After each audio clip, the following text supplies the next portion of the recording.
ആരാ മനസ്സിലായില്ലല്ലോ? ഞാൻ സുകുമാരൻ പറഞ്ഞയച്ചിട്ട് വന്ന പുതിയ സർവത്താ.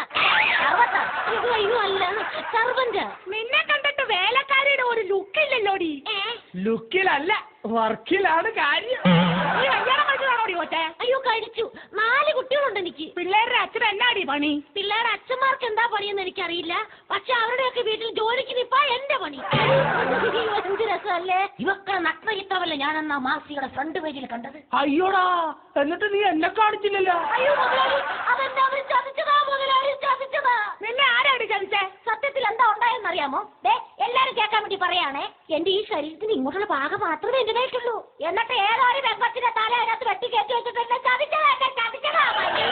അതൊക്കെ പോട്ടെ മോളെ, നീ ഇതിനു മുമ്പ് എവിടെയാ ജോലിക്ക് നിന്നത്? ആ ജഡ്ജിയമ്മന്റെ വീട്ടിൽ. ഓ, അർത്ഥമായിട്ട് ഉപ്പ് തേക്കാത്ത വൃത്തികെട്ടവന്റെ വീട്ടിലോ? എന്നെ എന്ത് വേണേലും പറഞ്ഞു. പക്ഷെ എന്റെ ജഡ്ജിയമ്മനെ കുറിച്ച് പറഞ്ഞ ഞാൻ സഹിക്കത്തില്ല. അതെന്നാണ് ജഡ്ജിയമ്മാനെ പറഞ്ഞപ്പോ നിനക്കിത്ര പൊള്ളുന്നേ?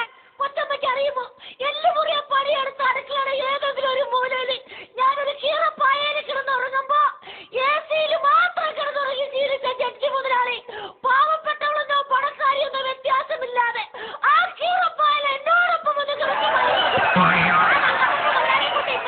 അറിയാമോ? ഇതൊക്കൊന്നും അതിന്റെ സീരിയസ്നെസ് അറിയാൻ പാടില്ലെന്നേ. എന്നിട്ട് നീ എന്താടി അവിടെ നിന്ന് പോകുന്നത്? ഇഷ്ടമല്ല. ആ, പെണ്ണുങ്ങളായ അങ്ങനെ വേണം. എനിക്ക് ഇപ്പോഴാണ് നിന്നെ വിശ്വാസമായി. അന്യ പുരുഷന്മാര് വരുമ്പോ നമ്മൾ ഇഷ്ടക്കേട് കാണിക്കണം. അയ്യോ, എനിക്കല്ല ഇഷ്ടമില്ലാത്തത്. പിന്നെ അവിടുത്തെ കൊച്ചമ്മയ്ക്ക്.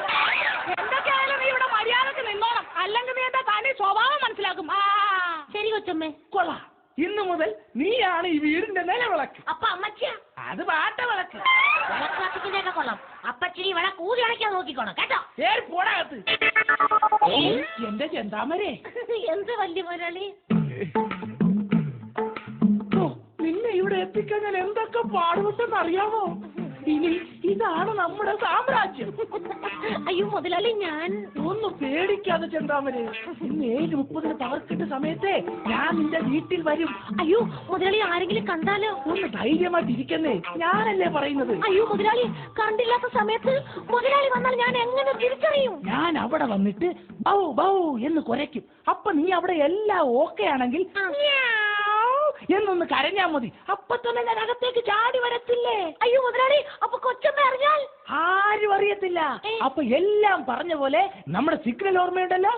ബൗ ബൗ മ്യാവ് മ്യാവ് ബൗ മ്യാവ് ബൗ മ്യാവ് ബൗ ബൗ മ്യാവ് മ്യാവ്.